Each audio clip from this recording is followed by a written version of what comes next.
এবার বাংলার দক্ষিণ 24 পরগনার দিকে নজর, যেখানে ক্যানিংয়ে বিজেপি নেতার বাড়ি লক্ষ্য করে বোমা গুলি, অভিযোগ আইএসএফ আশ্রিত দুষ্কৃতীদের বিরুদ্ধে। রাতের অন্ধকারে বিজেপি নেতার বাড়ি লক্ষ্য করে বোমা এবং গুলি ছোড়ার অভিযোগ উঠল আইএসএফ আশ্রিত দুষ্কৃতীদের বিরুদ্ধে। ঘটনাকে কেন্দ্র করে এলাকায় ব্যাপক চাঞ্চল্য। ঘটনাটি ঘটেছে ক্যানিং পশ্চিম বিধানসভা কেন্দ্রের হাটপুকুরিয়া অঞ্চলের উত্তর দেবী সাবাদ গ্রামে। অভিযোগ, রাত প্রায় 2টো নাগাদ কয়েকজন দুষ্কৃতী হাটপুকুরিয়া অঞ্চলের বিজেপির কনভেনার রবিউল ইসলাম মণ্ডলের বাড়ি লক্ষ্য করে গুলি এবং বোমা ছোড়ে। গুলি এসে লাগে বাড়ির দরজায়, পাশাপাশি একটি বোমাও ছোড়া হয় বলে অভিযোগ। বোমার তীব্র শব্দে অসুস্থ হয়ে পড়েন রবিউল ইসলাম মণ্ডল। একেবারে পরিবারের লোকজন তৎক্ষণাৎ অসুস্থ অবস্থায় তাকে উদ্ধার করে ক্যানিং মহকুমা হাসপাতালে ভর্তি করেন। বর্তমানে সেখানেই চিকিৎসাধীন অবস্থায় রয়েছেন তিনি।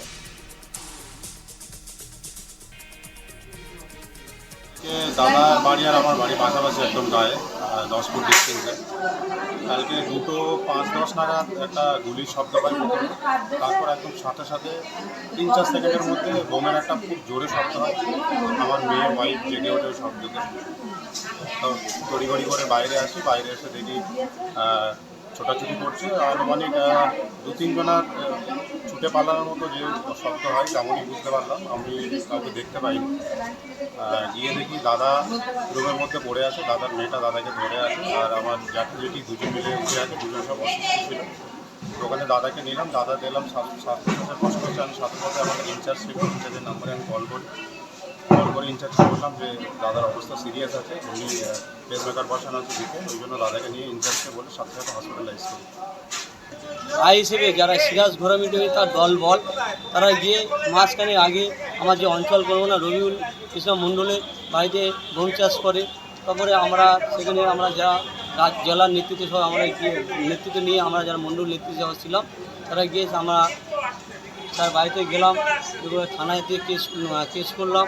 কেস করার পরে পুলিশ তার যে স্টেপ নেওয়া সে নিয়েছে, ব্যাস। তারপরে হঠাৎ দেখছি আমার ঘুরে দিকে আমার কাছে ফোন আসে যে রবিউলদার বাড়িতে কিছু দুষ্কৃতী তারা গিয়ে অ্যাটাক করে এবং তিনি এখন হসপিটাল ভর্তি আছে। এগুলো কারা করছে? এগুলো আইএসএফের সিরাজ ঘোরামি তার দলবল। এখন আপনারা কি চাইছেন? আমরা চাইছি এই আইএসএফের যারা এই নোংরামি রাজনীতি করছে তাদেরকে উপযুক্ত শাস্তি ব্যবস্থা। আমি রবিউল ইসলাম মণ্ডল, ভারতীয় জনতা পার্টির হাটপুকুর অঞ্চলের কনভেনার। পার্টি আমাকে সংগঠনের দায়িত্ব দিয়েছে, আমি সংগঠনটা করছি আজ দীর্ঘ 3 মাসের 3.5 মাস ধরে। হাটপুকুর অঞ্চল মাইনরিটি এলাকা।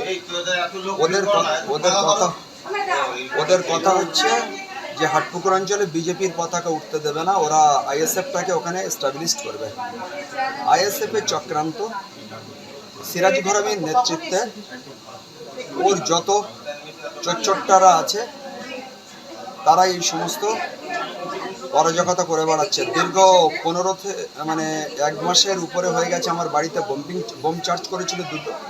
গতকাল রাতে হঠাৎ দেখছি কারেন্ট চলে গেছে। আমি দরজা খুলে বাইরে বার হয়ে একটা পাল্লা দরজার বাইরে দিয়েছি পা, গুলি চালালো। আমার কলপসেবল গেট ছিল, গেটের গায়ে লেগেছে, আগুন হয়ে গেছে। আমি মাথা ঘুরে ওখানে পড়ে গেছি। সঙ্গে সঙ্গে ওরা বোম্বিং